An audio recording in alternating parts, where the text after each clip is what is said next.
Acidity की गोली खा खा कर भी खट्टी डकारे बंद नहीं हो रही है, पेट का हाजमा ठीक नहीं हो रहा है, फिर भी ब्रांड बदल बदल के गोलियां खा रहे हो।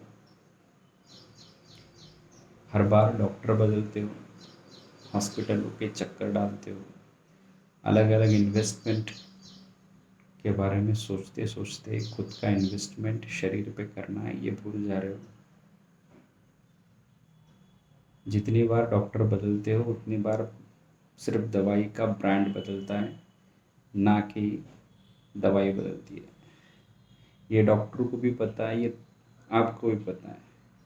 और भविष्य में इसका जो नुकसान शरीर को होने वाला है वो धीरे धीरे लीवर को ख़त्म करेगा और फिर किडनी पे उसका इफ़ेक्ट आएगा और फिर जाके तब समझ में आएगा कि एसिडिटी की वजह से ये सब हो रहा था।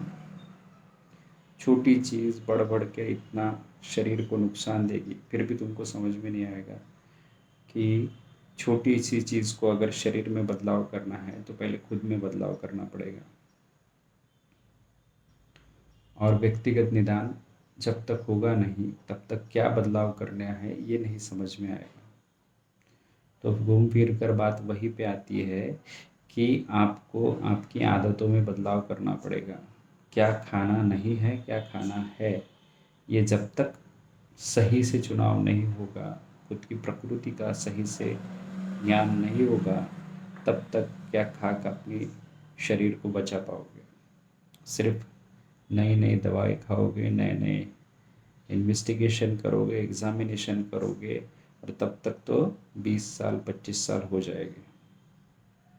अगर सही में अपनी प्रकृति के ऊपर इन्वेस्टमेंट करना है, उसको बढ़ाना है, उसकी अच्छी हालत को सुधारना है, तो एसिडिटी जैसी छोटी बीमारियों को समझना पड़ेगा।